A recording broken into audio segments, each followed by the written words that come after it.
Hello and welcome to Inside Unreal, where you can see how to make content using Unreal Engine 4 tools and technology. I'm Zach Parrish, and I'm joined today by Epic Games senior visual effects artist Tim Ellick. Hey Tim. Hi Zach. Now you worked on several of the environmental and weapon effects in Epic's Infiltrator tech demo, is that correct? Yes. Now can you talk to us about some of the effects that you worked on? I created primarily environment effects and weapon effects, muzzle flashes, impacts, tracers, and then the environment effects would typically include water, smoke, any kind of haze or atmosphere. Now, we're going to be splitting this up into two separate parts. We're going to do one part with some of the effects you worked on, and then we'll save some for another video. So what are we going to take a look at here in this first video? This first video we're going to look at a muzzle flash. First I'm going to open the effect in Unreal Cascade. And here you can see there's quite a few components to this effect. And I really only want to pay attention to this one element here, which is this large conical shape coming out of the end of the muzzle. And I think this is one of the most important elements to this effect because it really helps show the power and size of the projectile that's probably coming out of the end of this weapon. Okay. And then another element that we have, which is new to Unreal Engine 4, is the ability to emit light into the world using our particle lights. And these particle lights are controlled using traditional Cascade modules. And light properties are all based off of the initial size and color of the actual particle. Very nice. Now, are there any other elements to this muzzle flare that really start to make it pop, that really kind of bring it to life? Sure. Another thing that I really think is important to this effect is the distortion that we're using in the world. This is using the refraction in our material, which is a new feature in Unreal Engine 4.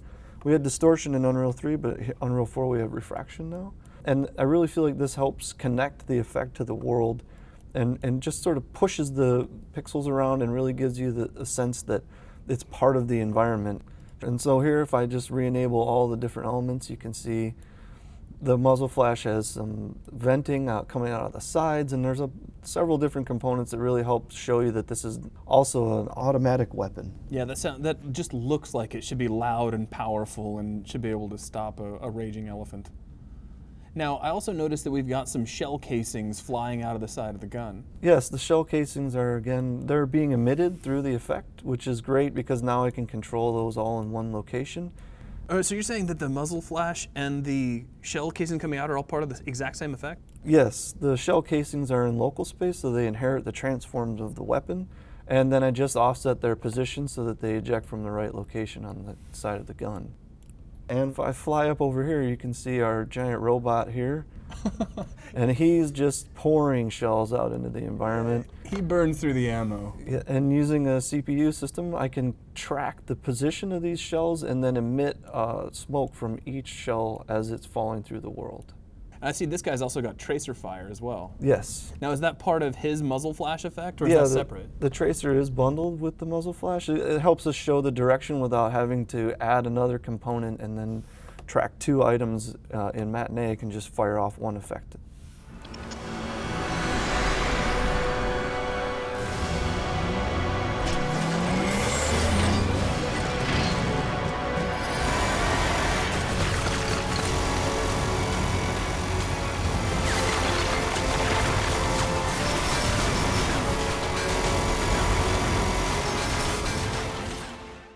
Okay, so these are some of the impact effects that were seen at the very tail end of Infiltrator when the flying robot is shooting at the ground? Yes, and typically when we're creating an impact effect, there's a couple things we keep in mind. We think about the size of the projectile and also think about the surface that the projectile's impacting. So here we have concrete, so the first thing I did was create some meshes that came from this concrete on the ground, and they have the same material, so they have the same visual qualities. And I'll emit that concrete with Cascade. And because the concrete has a lit material on it, it's accepting the lighting from the world as well as the lighting coming from the particle system. So I notice you're also kicking up a lot of, I guess it would be more dust than it is smoke as the concrete gets pulverized. Now, is that actually being lit in the world? Yes, all the dust is being lit by the lights in the world. And so you can see here I added a purple light to the side of this effect so that you could get the effect of the lighting on the smoke or the dust. You know, it's funny, you had to move the camera over before I noticed. It looks like there's also a lot of gravel being kicked up. Yeah, all these little tiny chunks are translucent particles using a translucent material. So they'll get illuminated and lit just like the meshes do, and they'll actually collide and bounce along the ground based on the surface normal and the depth buffer. So those are just little sprites. Those aren't really tiny meshes? Yes, they're just all small sprites along with the sparks, and they're all using our GPU particle system as well as the new depth buffer collision. In the Vista shots of Infiltrator, you'll notice there's a lot of traffic and robots moving around. In this case, I'm just emitting the robot mesh that the modelers created, and I'm attaching lens flares and particle lights to the robot so that as they move through the world, they're actually illuminating all the geometry.